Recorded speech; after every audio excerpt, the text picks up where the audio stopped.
শুক্রবার মিরপুরের উত্তর কাফরুল এলাকা আওতাধীন ৩১ দফা লিফলেট বিতরণ কর্মসূচিতে অংশ নেন ঢাকা ১৫ আসনের বিএনপি মনোনয়ন প্রত্যাশী জনাব মামুন হাসান। উত্তর কাফরুল কেন্দ্রীয় জামে মসজিদে জুমার নামাজ আদায় শেষে জুলাই আগস্ট ছাত্র জনতার আন্দোলনে সকল শহীদ এবং শহীদ রাষ্ট্রপতি জিয়াউর রহমান ও আরাফাত রহমান কোকোর আত্মার মাগফিরাত কামনা করে দোয়া চেয়েছেন জুলাই আগস্টে আন্দোলনের সকল আহত এবং বিএনপি চেয়ারপারসন বেগম খালেদা জিয়া, তারেক রহমান সহ সকল মুসলমানদের জন্য। একমাত্র কারণ হলো গত জুলাই আগস্টে যারা রক্ত দিয়ে আমাদেরকে বিপ্লবের মধ্য দিয়ে আমাদের কাজকে এখানে উপস্থিত হতে দিয়েছে, যাদের রক্তের বিনিময়ে বাংলাদেশের স্বাধীনতা এবং সার্বভৌমত্ব রক্ষা পেয়েছে এবং ইসলামের উপরে যে গত 17 বছর যে জুলুম হয়েছে সেই জুলুম থেকে সকল মুসলিমরা রক্ষা পেয়েছে।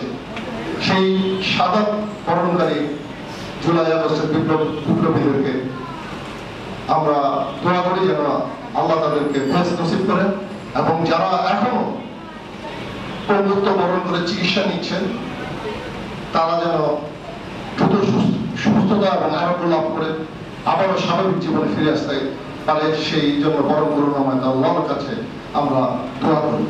এবং আমি দেশটাতে বেগম খালেদার জন্য দোয়া চাচ্ছি আপনাদের কাছে, যেন দেশটাতে বেগম খালেদা জিয়া সুস্থ হয়ে আপনাদেরকে খেদমত করা এবং বাংলাদেশকে খেদমত করার সুযোগ পান। এবং আরো দোয়া চাচ্ছি দেশনায়ক তারেক রহমানের জন্য, তিনি যেন আপনাদের দোয়ার বরকতে বাংলাদেশে ফিরে আসেন, বাংলাদেশকে খেদমত করার সুযোগ পান এবং বাংলাদেশের উন্নয়নে ভূমিকা রাখতে পারেন। এবং দোয়া চাচ্ছি স্বাধীনতার মহান ঘোষক শহীদ রাষ্ট্রপতি জিয়াউর রহমানের জন্য, তিনি যেন আল্লাহর সর্বোচ্চ মকম নসিব করে আল্লাহ তাকে। আমি শহীদ রাষ্ট্রপতি জিয়াউর রহমানের কনিষ্ঠ পুত্র আরাফাত রহমান কোকোর জন্য আপনাদের কাছে দোয়া চাচ্ছি, আল্লাহ যেন তার সকল গুনাহ খাতা মাফ করে দিয়ে তাকে বেশ নসিব করে। এর আগে সকাল 10টায় আল ইনসানিয়া ফাউন্ডেশনের উদ্যোগে ইব্রাহিমপুর সালাউদ্দিন শিক্ষালয় ফ্রি মেডিকেল ক্যাম্পে প্রধান অতিথি হিসাবে উপস্থিত হয়েছেন জনাব মামুন হাসান।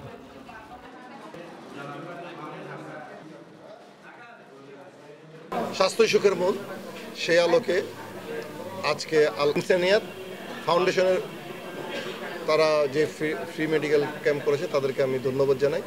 আসলে আমাদের দেশে চিকিৎসা ব্যয় অনেক বেশি।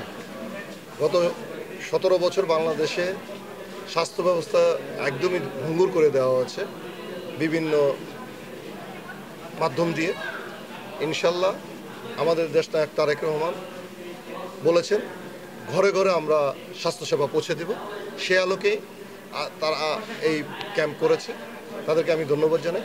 কারণ আমাদের গরিব এবং অসহায় মানুষগুলো কোনো চিকিৎসা পায় না, তারা এই যে উদ্যোগ মহতী উদ্যোগ নিয়েছে তাদেরকে কৃতজ্ঞতা জানাচ্ছি। সেই সাথে তারা এই ক্যাম্প যেন সর্বদা সবসময় চালু রাখে এবং আমাদের যদি কোনো সহযোগিতা প্রয়োজন হয় আমরা বাংলাদেশ জাতীয়তাবাদী দল তাদের পাশে থাকব, কারণ এটা আমাদের নেতা দেশনায়ক তারেক রহমানের নির্দেশ।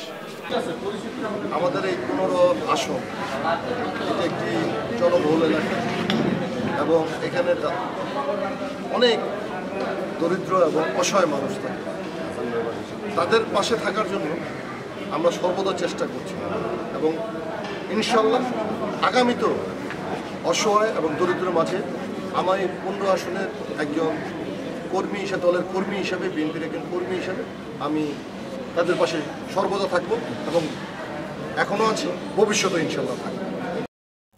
নিবিড় চৌধুরী, ফ্ল্যাশ টিভি, ঢাকা।